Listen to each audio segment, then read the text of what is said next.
Good morning बच्चों। आज हम कक्षा 10 के अंतर्गत देखते हैं वृत्त, और वृत्त में प्रश्नावली 10B आपकी इस प्रमेय नंबर 2 पर आधारित है।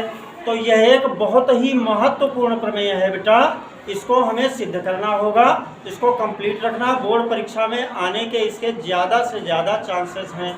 जैसे कहता है, सिद्ध कीजिए किसी बाह्य बिंदु से वृत्त पर खींची गई दोनों स्पर्श रेखाओं की लंबाइयां बराबर होती हैं।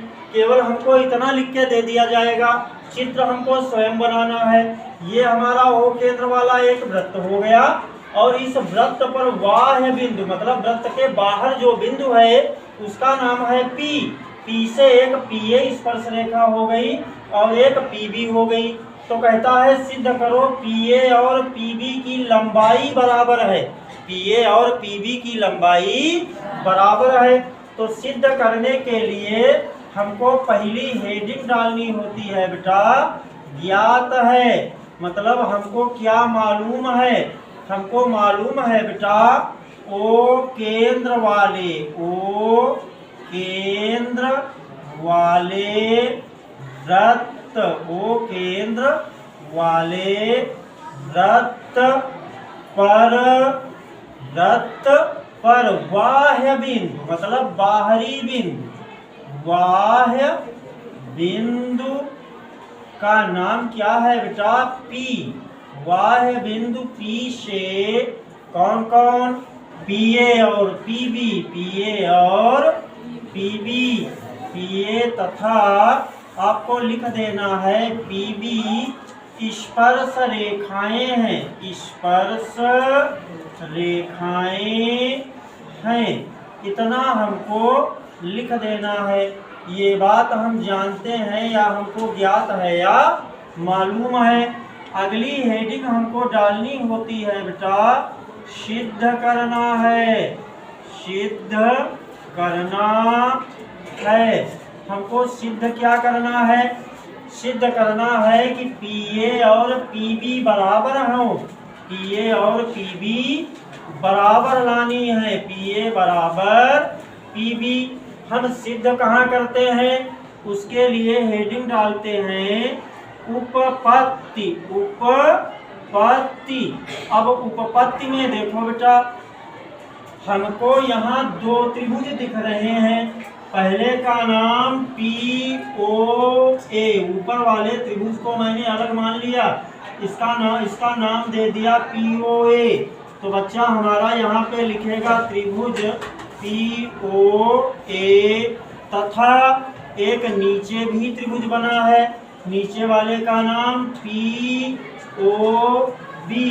मतलब इस त्रिभुज और इस त्रिभुज में हमको देखना है दूसरे त्रिभुज का नाम क्या है? त्रिभुज POB में इन दोनों त्रिभुजों में हमें समान चीजें ढूंढनी है। जैसे पहले वाला त्रिभुज POA में OA, इस त्रिभुज की कौन सी भुजा? OA, और इस त्रिभुज की भुजा कौन? OB बराबर है। क्यों बराबर है? क्योंकि POA की भुजा OA और POB की भुजा OB, ये बराबर मिल गई। क्यों बराबर मिल गई? त्रिभुज की तो ये भुजाएं हैं, किंतु वृत्त की त्रिज्या, वृत्त की क्या है? त्रिज्याएं हैं, और वृत्त की त्रिज्याएं बराबर होती हैं।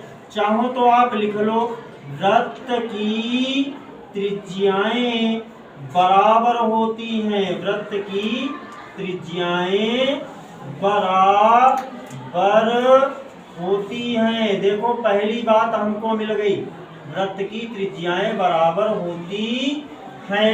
अच्छा, फिर दूसरी बराबर चीज ढूंढो।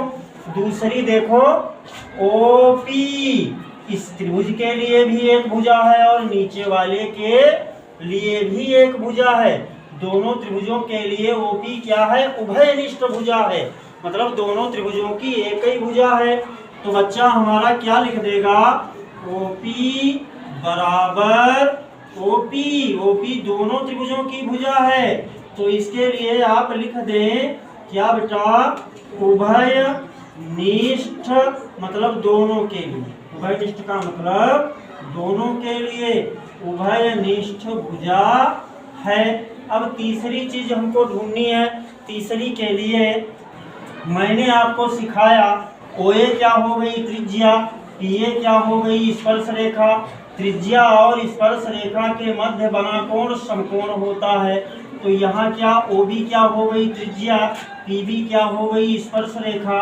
तो यहाँ पे भी कितने डिग्री का कोण बनेगा, 90 का। बच्चा हमारा लिख देगा क्या, कोण OAP बराबर कोण OBP।